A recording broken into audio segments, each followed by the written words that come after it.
If you made it this far, you're one of the brave ones. Don't forget to subscribe for more true horror stories. And remember, the next whisper might be meant for you. Story 1. The last passenger never gets off the bus. I've been driving the same night bus route in Galway, Ireland for almost 8 years now. Route 73 starts at Eyre Square at 9 p.m., loops through the quiet outskirts, then ends back in town just before midnight. Same streets, same stops, same silence. I like the predictability. After years behind the wheel, you begin to recognize the regulars. That older man who always clutches a crumpled newspaper, the couple that never says a word to each other, the student with headphones and heavy eyes, and then there are the nights where it's just me in the shadows. Nights where I feel like I'm driving through fog that's thicker than it should be. Nights where the hum of the engine is the only heartbeat in the world. That Tuesday started just like any other. The October air was damp and the windshield smeared easily with mist. I greeted the passengers as they boarded, smiled out of habit more than warmth. At the last stop before we turned around, Kilroe Cross, I saw someone I didn't recognize. He stepped on slowly, without looking up. Black coat, too big for his frame. Hood pulled forward, casting a shadow over his face. No luggage, no umbrella, nothing in his hands. He didn't speak, didn't ask where we were going, just nodded once and moved to the very back. I assumed he was one of the usual loners, maybe someone who missed the earlier bus, maybe just cold and needed a place to ride. But even then, something about him stuck with me. It wasn't just his silence, it was how he moved, like he didn't belong to the world around him. Or worse, like he belonged somewhere else entirely. I tried not to think too hard about it. A driver's job is to focus on the road, not on the passenger's problems. But I found myself glancing in the mirror more often than usual. And every time I did, I caught the faintest glimmer, like his eyes were reflecting light that wasn't there. The route continued. Passengers trickled off one by one, their footsteps echoing on wet pavement. The man in the black coat never moved. I watched him through the rearview mirror, still, silent, staring forward. Never out the window, never at me. His body was motionless, but I had the unsettling impression that he was listening. Not to the engine, not to the hum of tires, but to me. By 11:30, the bus was nearly empty. The last regular left at Breena Hill, tossing a quick cheers over his shoulder. Now it was just me and him. I cleared my throat. "Last stop's coming up," I said, raising my voice slightly. No answer. I tried again. "Hey buddy, Eyre Square's the end of the line. You'll need to get off there." Still nothing. I slowed the bus to a crawl. We were nearing the terminal, the lights of the square flickering through the mist. I glanced into the mirror one last time. He was gone. The back seat? Empty. I turned around completely, panic prickling at the back of my neck. Every row was vacant. The red seat cushions stretched out like a rib cage. No coat. No footsteps. No sound of a door. The security camera feed above me blinked softly. I stared at the timestamp, watching seconds pass. No glitches. No footage of anyone moving toward the front. But I saw him. He got on. I felt him. I pulled into the bay and sat there, engine idling, my breath fogging up the glass. I didn't say anything to the station staff. What would I even say? After that night, he started appearing more often. Not every shift, but often enough that I knew it wasn't my imagination. Same coat, same hood, same silent presence in the back seat. I began dreading that stop, Kilrow Cross. The moment the doors hissed open, my stomach would tighten. Sometimes he'd get on, sometimes he wouldn't. But when he did, I stopped trying to speak to him. I tried taking photos once. I angled my phone in the mirror, snapped a few quick shots as I drove. But when I checked later, the images showed empty seats. Every one of them. I spoke to my supervisor, told him I felt uneasy driving that late. He offered me a morning route for a few weeks. I took it gladly.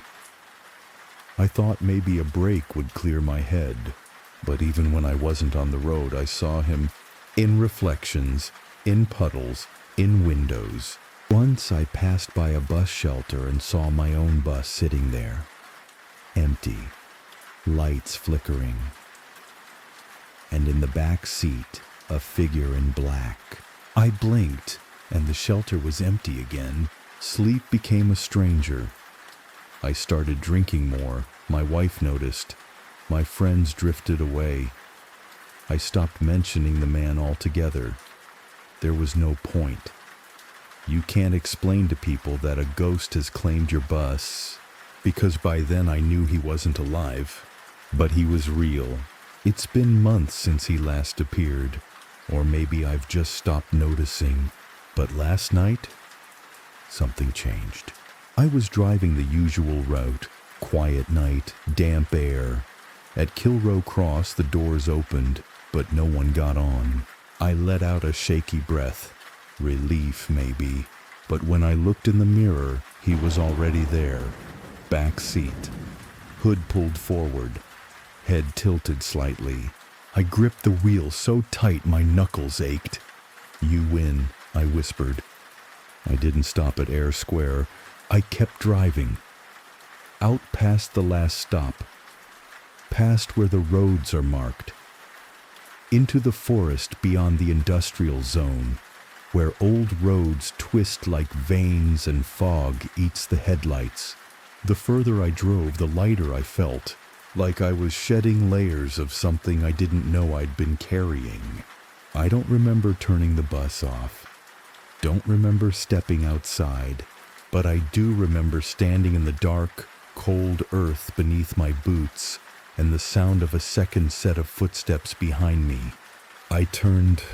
He was standing there, but for the first time I could see his face, and it looked just like mine. Story 2. The 3 a.m. delivery that saved me from something horrific. Most people don't think twice about the folks who deliver their packages in the dead of night. But for drivers like me, freelancers for a third-party courier, it's the only way to survive. Night deliveries pay more, no traffic, no managers breathing down your neck. Just me, my beat-up white van, and the open road. It was a cold Thursday night in rural Pennsylvania, early November. The kind of night where mist clings low to the asphalt and the trees hang heavy like shadows watching from the side. I had one last delivery to make, a rush package to a remote farmhouse about 40 miles outside town. I remember checking the address twice. 22 Hollow Bend Road. I didn't recognize it. GPS showed a thin gray line that twisted through forest and ended in nothing. Just a pin dropped in the woods. Still, the job paid extra. A sensitive item according to the dispatch note. No signature required, just drop and go. It was 2:36 a.m. when I pulled onto Hollow Bend Road. No streetlights, no mailboxes, just dirt and silence. As the trees grew denser, I slowed to a crawl. My headlights barely cut through the fog. And that's when I saw it. A figure standing at the edge of the trees, not moving, facing the road. I blinked and it was gone. I shook my head. Probably a deer, or my brain playing tricks after a long shift. But the chill that ran through my spine told a different story. At exactly 3:02 a.m., I reached the farmhouse. It looked abandoned. The paint peeled in long strips. The front porch sagged like a mouth ready to scream. No lights, no car in the driveway, just an eerie, unnatural stillness. Still, I had a job to do.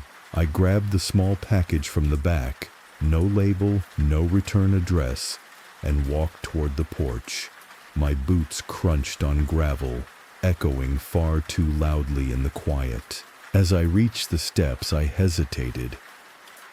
Something felt wrong, like the house was watching me, but I pressed on.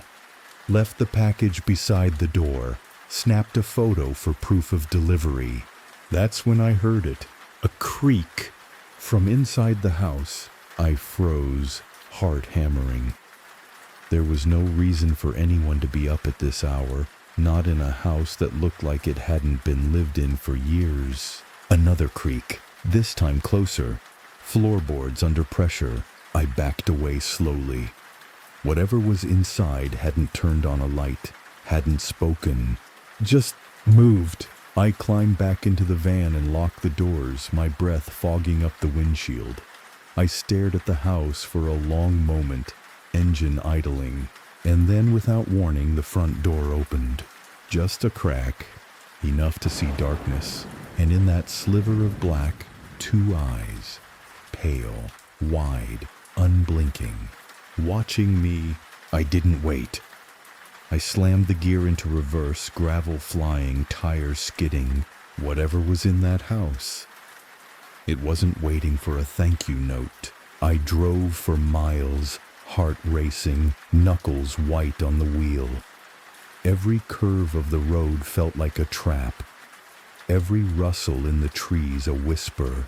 Eventually, I reached a fork where the GPS told me to turn right, but something deep in my gut screamed left. I hesitated, and then my phone rang. Unknown number, 3:17 a.m. I shouldn't have answered, but I did. A woman's voice, raspy, terrified. "Don't go back." I froze. Who is this? "Don't go back, they know your name now." Click. Line dead. I threw the phone onto the passenger seat, heart in my throat. What the hell was that? I didn't turn back. I didn't go right. I took the detour down a longer, rougher road, one I'd never used before, and that detour saved me, because the next day I checked the news. At 3:30 a.m., a driver was reported missing. Last seen delivering on Hollow Bend Road. Van found abandoned, doors open. No sign of him. Just one detail stood out. A package still sitting on a front porch. Same address, 22 Hollow Bend Road. It's been 3 months since that night. I quit delivery work, moved across the state, changed my number, but sometimes I still see them. Figures in the woods watching. Sometimes when I'm alone at a gas station late at night, I catch a face in the rearview mirror that isn't mine. I even got a package last week. No label, no return address. Inside was a photo, a picture of me, standing on the porch of that farmhouse, with something behind me, its face pressed against the glass of the front door. I don't know what I delivered that night, but I think it opened a door, and whatever I saw, it's not done with me yet. Story 3. I saw a young girl standing in the highway at night, but she was never really there. I've been a truck driver for almost 15 years. Long-haul routes mostly. the kind that stretch across state lines and swallow days in silence. The highway is my second home, or maybe my only one. People think the worst part of the job is the monotony, the loneliness, but they don't know the things the road keeps in its shadows. The things you only see when it's 2 a.m. and your headlights are the only light for miles. It started on Route 47. That night, I was hauling a shipment of industrial equipment from Des Moines to Kansas City. The road was quiet. Too quiet. No other cars. Just a long gray ribbon stretching through empty cornfields. That's when I saw her. She stood right in the middle of the highway. A girl, young, maybe 15 or 16. White dress, stained at the hem. Barefoot. Long black hair that clung to her face in damp strands. I hit the brakes hard, tires screaming. The truck skidded a little before stopping just feet from where she stood, or where she should have stood. But she was gone. I jumped out of the cab, heart racing, scanning the road with my flashlight. Nothing. No girl, no footprints, no sound but the ticking of my engine cooling in the night air. I searched the ditches, called out, even checked under the truck, half expecting to find something, someone injured. But the road was empty. Still, I couldn't shake the image. The pale face. The eyes that looked right at me. I told myself it was exhaustion. A trick of the light. Maybe fog. Maybe a deer I misread in the dark. But deep down I knew this wasn't over. I didn't see her again for another month. This time, I was passing through the same stretch of Route 47, close to midnight. I'd almost forgotten about that night. I had the radio on, sipping lukewarm coffee, when suddenly, there she was, standing on the shoulder this time. Not in the middle of the road, but just off to the side. Same white dress, same dripping hair, same expressionless face. But this time she was facing away from me. I slammed on the brakes again, my hands trembling as I stared at her through the windshield. She didn't move, didn't flinch. I honked the horn. Nothing. I turned on the high beams. She vanished. One blink, one breath, and she was gone. I stayed in the truck. Didn't dare step out this time. Instead, I drove off, faster than I should have, heart pounding like a drumbeat in my chest. Later, I searched online. Girl on Route 47. Ghost sightings, Iowa highway. I expected urban legends, hoaxes, even police reports. But there was nothing. No missing persons, no accidents. Just a stretch of road people seem to ignore. A dead zone. And yet I kept seeing her, once at a gas station, reflected in the passenger side mirror. Another time, at a rest stop, standing just beyond the edge of the trees. She was following me, and somehow I knew she wanted me to stop. It was another driver who finally said something. I was parked at a truck stop off I-35, bleary-eyed and rattled from another close call the night before.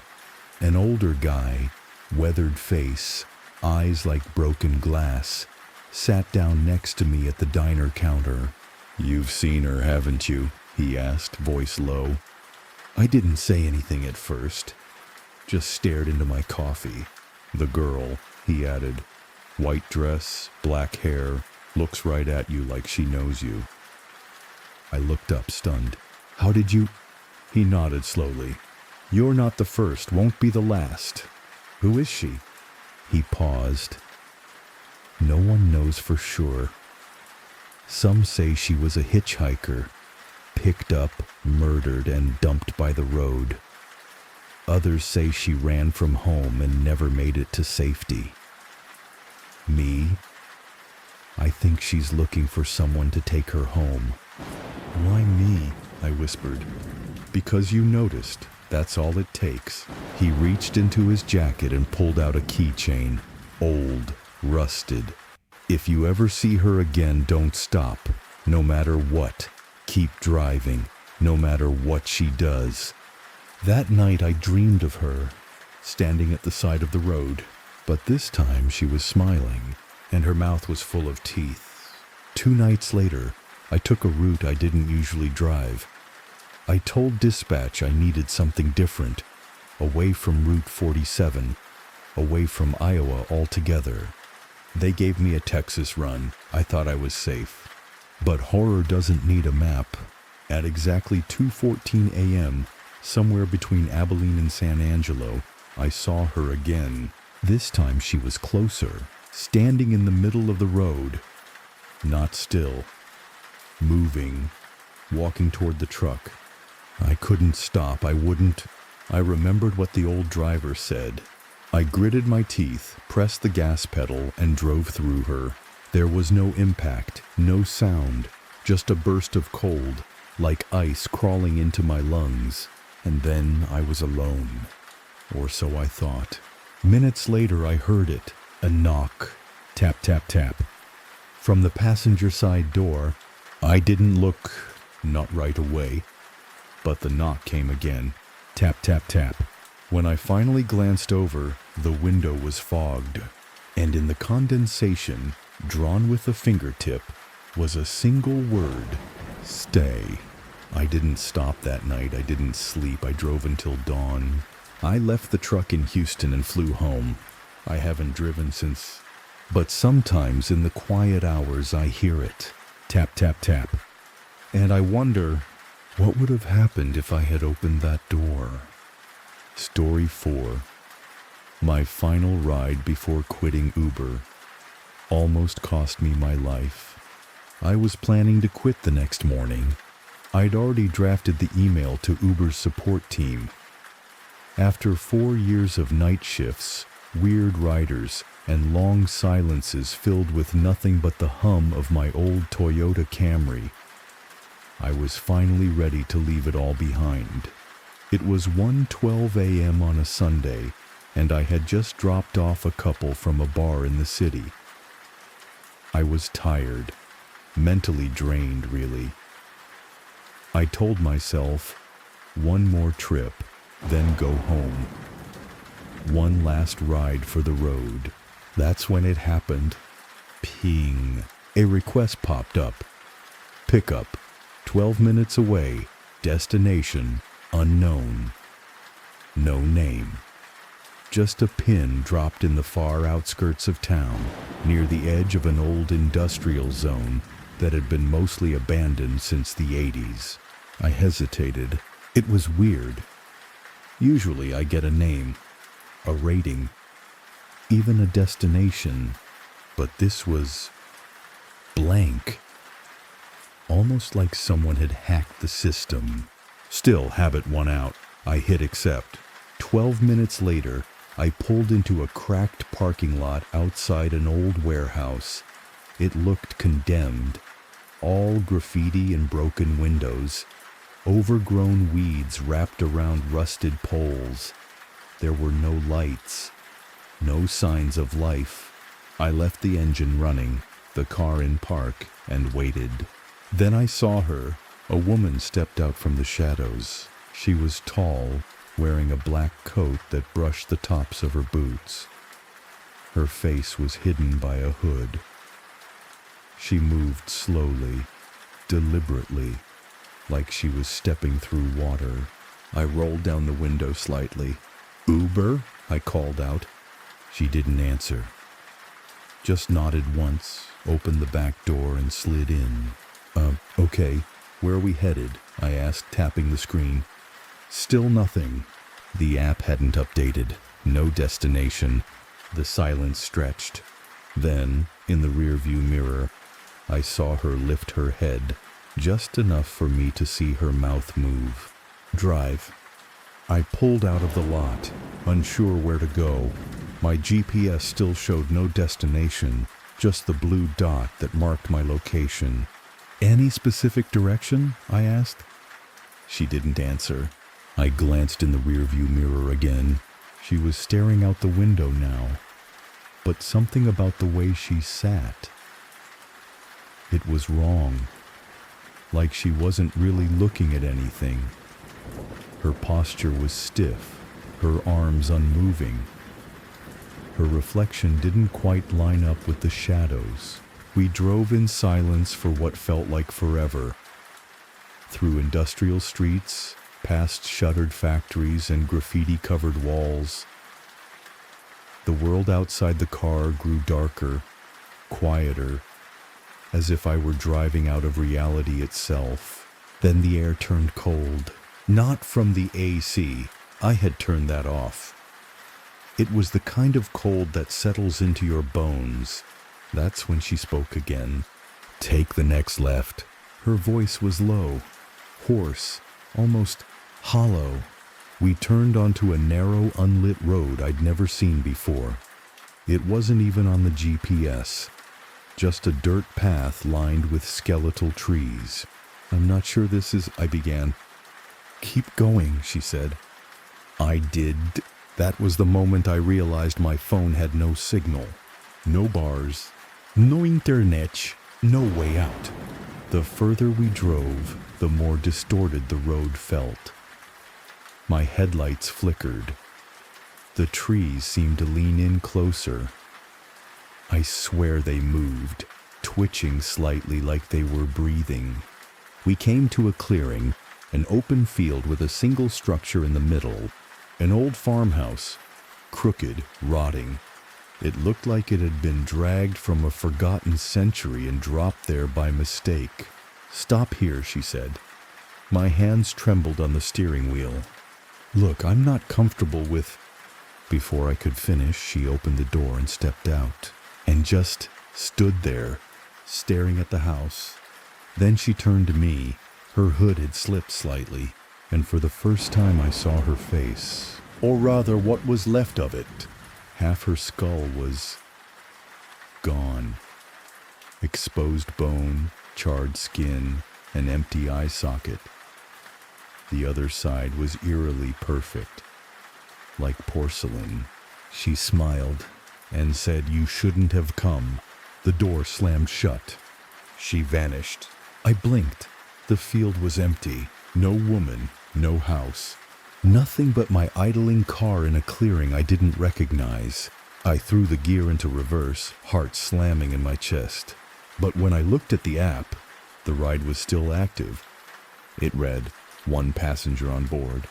I sped back toward the city, not knowing if I was being followed or if I had become part of something I couldn't understand. But here's the thing. The app still won't let me end that ride. I've emailed Uber. I've deleted and reinstalled the app. I even changed phones. Still, every time I log in, that same message shows up. Ride in progress. And always, 1 passenger on board. Sometimes I swear I hear the back door creak in the middle of the night, even when the car is parked in my driveway. Sometimes I see a shape in the rearview mirror, just for a second, sitting perfectly still behind me. I quit driving after that night, but I don't think it matters, because no matter how far I go, she's still riding with me. Story 5. I'm a truck driver, and something ran alongside my rig for 3 hours on the highway. Long-haul truckers know the road gets strange after midnight. I've driven every kind of route across the states, but nothing prepared me for the night something ran with me. I was hauling a full load from Salt Lake City to Reno. It was supposed to be a routine overnight trip, smooth highways, decent weather, and no mountains until morning. I left the last rest stop around 11:45 p.m. Tank full, coffee hot, podcast queued. After about an hour, I took an unlit stretch of Interstate 80. No cars, no streetlights, just my headlights punching through the night and the red glow of my dash. It was the kind of darkness that swallowed everything outside the beams, like the world beyond the road didn't exist. Around 1 a.m., I noticed something strange. Movement in the corner of my eye. I glanced at the side mirror. Nothing. I shook it off. Probably sleep deprivation messing with me. Happens to all drivers eventually. But then it happened again. A flicker. A blur. Something fast, running parallel to my rig just outside the range of my lights. I leaned forward, squinting through the passenger side window. Nothing, but I knew what I saw. And then I heard it. Thump, thump, thump. Rhythmic, heavy, like footsteps. Not hooves, not tires. Feet. I tried to rationalize it. A wolf, maybe. A deer? Something wild running beside me in the brush? But whatever it was keeping pace with my truck. At 65 miles per hour. That's not natural. I rolled down the window a crack. The cold air hit like a slap, but I needed to hear it. Needed to confirm I wasn't going crazy. And I did hear it. Not just the footsteps, but breathing. Labored, deep and wet. Like something dragging rotten lungs through the cold night. I slammed the window shut. I didn't stop driving, I couldn't. Every few minutes I'd see it again. A shape, low to the ground, then suddenly tall. It moved in jerks, like a glitching video. Sometimes it looked like a person hunched over. Other times, it crawled on all fours. I flipped on my high beams and veered slightly to the right, hoping to catch it in the light. But it stayed just out of reach, always running in the dark. Then the CB radio crackled to life. I hadn't used it in years. "You see it too?" a voice said, male, unsteady. I froze. "Who is this?" Static, then softly, "Don't stop, don't ever stop." By 2:15 a.m. I was fraying. I turned off the podcast, turned off the music, just the hum of the wheels and the pounding of my heart. Then, without warning, my headlights flickered. Twice. And in that moment of dimness, I saw it clearly, running beside me, not even 3 feet away. It had no eyes, just empty sockets, black and deep, dripping something thick down its face. Its mouth was open far too wide, the skin stretched and torn at the corners like it had been screaming for hours. Its arms were too long. Fingers scraped the road. Its legs bent the wrong way, and yet it kept up. I screamed. I don't remember doing it, just the burn in my throat afterward. Then my lights came back. It was gone again, but I knew it was still there, still running. I did something I wasn't proud of. I started crying, not out of fear, but something else. I felt watched, not by a predator, but by something old. Something that wasn't supposed to exist anymore, if it ever had. And in that moment, I felt a thought press against my mind. Not words, but a sensation. It said, "You saw me. Now you belong to me." At exactly 3:14 a.m., the shape stopped running. But it didn't leave. It climbed. The cab creaked. I felt the shift in weight. My breath fogged up the windshield faster than it should have. And then I heard it, a wet hand sliding down the passenger side window. Screech. Then knock. Once slow, deliberate. I didn't turn. I kept driving. The knock came again. Then nothing. I drove until sunrise. Didn't stop. Didn't blink. When I finally reached the Reno yard, I practically fell out of the cab, my knees buckling. No one believed me, but I know what I saw, and sometimes I think it's still with me. At night, I hear footsteps pacing outside my apartment. Sometimes I wake up to find muddy handprints on my window. Not outside.